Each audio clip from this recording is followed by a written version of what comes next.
বাংলাদেশ নারী এ দল দুর্দান্ত পারফরমেন্স করে পাকিস্তানের মেয়েদেরকে উড়িয়ে দিল আজ।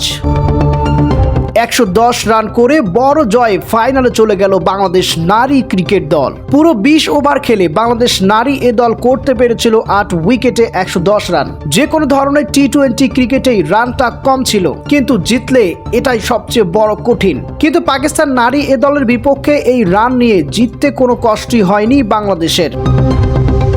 ব্যাংককে পাকিস্তানকে মাত্র 56 রানে অল আউট করে 54 রানের বড় জয় পেয়েছে ফাহিমা খাতুনের দল বাংলাদেশ।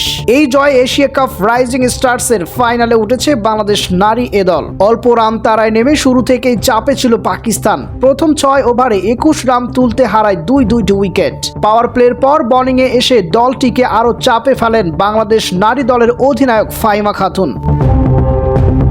নিজের প্রথম 2 ওভারে মাত্র 4 রান দিয়ে দুইটি উইকেট তুলে নেন ফাহিমা। এ সময় পাকিস্তান উইকেট হারায় রান আউটেও। মাত্র 30 রানে 5 উইকেট হারিয়ে ফেলেছেন পাকিস্তান নারী ক্রিকেট দল। তখনই ম্যাচ থেকে এক প্রকার ছিটকে যায় পাকিস্তান। পরের 5 উইকেটে 26 রানের বেশি করতে পারেননি পাকিস্তান।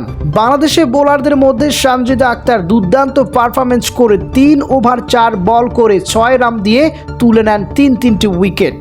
এর আগে ব্যাট হাতে বাংলাদেশের রান 3 অঙ্কে নিতে মূল ভূমিকা রাখেন বাংলাদেশ নারী দলের অধিনায়ক ফাহিমা খাতুন। 32 বলের ইনিংসে 5টি 4 মেরেছেন, 40 রান করে অপরাজিত ছিলেন তিনি। আর কোনো ব্যাটার 20 রানও করতে পারেননি।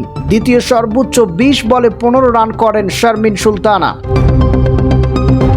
6 নম্বর ব্যাটার সাতগড়ে ফিরে গেলে ফাহিমা খাতুন এক প্রান্তে আগলে রেখে দলের রানের চাকা সচল রাখেন। সেই রানে শেষ পর্যন্ত জয়ও এসেছে। ব্যাটে বলে পারফরমেন্সে ম্যাচ সেরা হয়েছেন বাংলাদেশ নারী ক্রিকেট দলের অধিনায়ক ফাহিমা খাতুন। রোববার ভারতে নারী দলের বিপক্ষে ফাইনালে নামবেন বাংলাদেশ এ দল। বাংলাদেশের নারী ক্রিকেট দলের অধিনায়ক সহ প্রত্যেকটি প্লেয়ার বলছে, পাকিস্তানের সাথে যেমন পারফরমেন্স করেছে ঠিক একই রকম পারফরমেন্স করে ভারতের মেয়েদেরকেও উড়িয়ে দিতে তারা প্রস্তুত রয়েছে।